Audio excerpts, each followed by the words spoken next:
Hello students. Now we are going to land upon neural network representation. अभी हमने देखा कि कैसे बायोलॉजिकली हमने आर्टिफिशियल न्यूरल नेटवर्क बनाने की कोशिश करी। अब ये जो हमने आर्टिफिशियल न्यूरल नेटवर्क बनाया है वो कैसे काम करेगा। इसमें 3 पार्ट्स हम कंसीडर कर सकते हैं। राइट, एक पार्ट होता है इनपुट का, दूसरा पार्ट होता है वेटेड सम जिसको ट्रांसफर फंक्शन भी कहते हैं।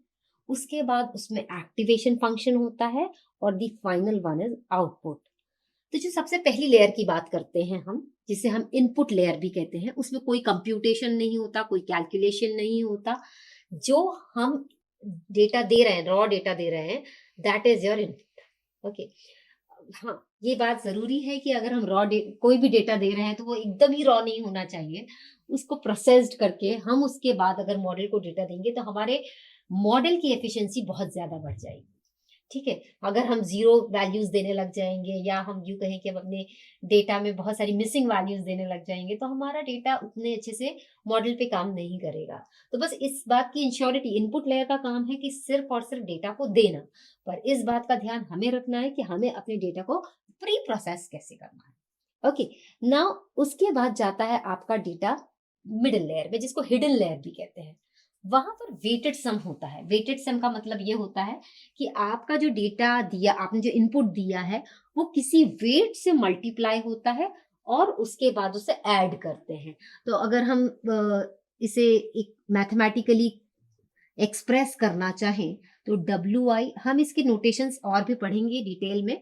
W is weight, X is your input. तो हम वेट और इनपुट को मल्टीप्लाई करेंगे और ऐसे सारे इनपुट्स और वेट्स को मल्टीप्लाई करके उसे ऐड करेंगे। तो से सपोज ये हमारे इनपुट्स हैं, x1, x2 और x3, ये हमारे इनपुट्स हैं और उनसे रिलेटेड होते हैं वेट्स।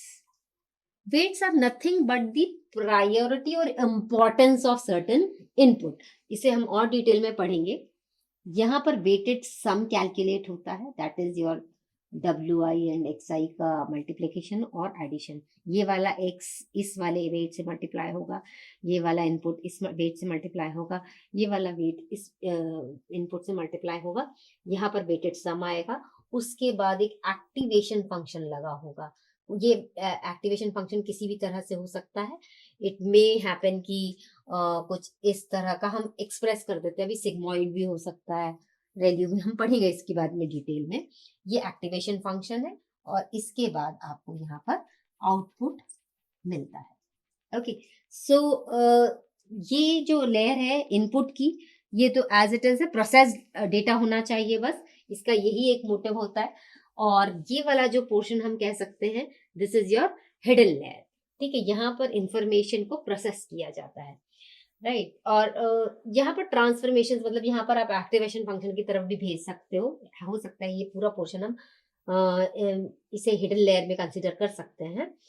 और इसके बाद कुछ एक पार्ट जो है, जो अगर ये वाला जो पार्ट है, इसको अगर हम रिपीट कर दें तो इसका मतलब ये एक हिडन लेयर हो गई, एक और हिडन लेयर हो सकती है, एक और, जितनी नंबर ऑफ हिडन लेयर्स हो सकती हैं। राइट, और यदि एक ही लेयर है, एक ही हिडन लेयर है, that means it is a perceptron. Right, अगर ज्यादा है तो मल्टी लेयर नेटवर्क हो जाता है और एक ही लेयर है तो वो परसेप्ट्रॉन कहलाता है, और जो एक सिंगल आउटपुट देता है।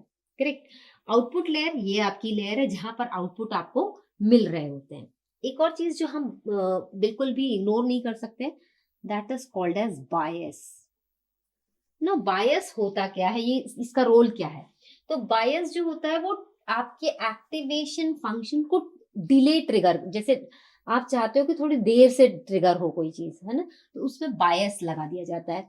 अगर हम इसको मैथमेटिकली समझें तो पहले भी हमने देखा है, यदि आपकी लाइन ओरिजिन से पास हो रही है ना, अगर ओरिजिन से पास हो रही है तो हर लाइन आपकी ओरिजिन से पास नहीं हो सकती है।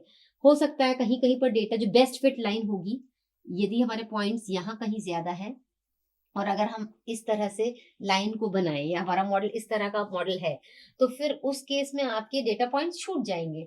हम चाहते हैं कि हमारी लाइन थोड़ी सी ऊपर की तरफ जाए, तो this can be considered as bias.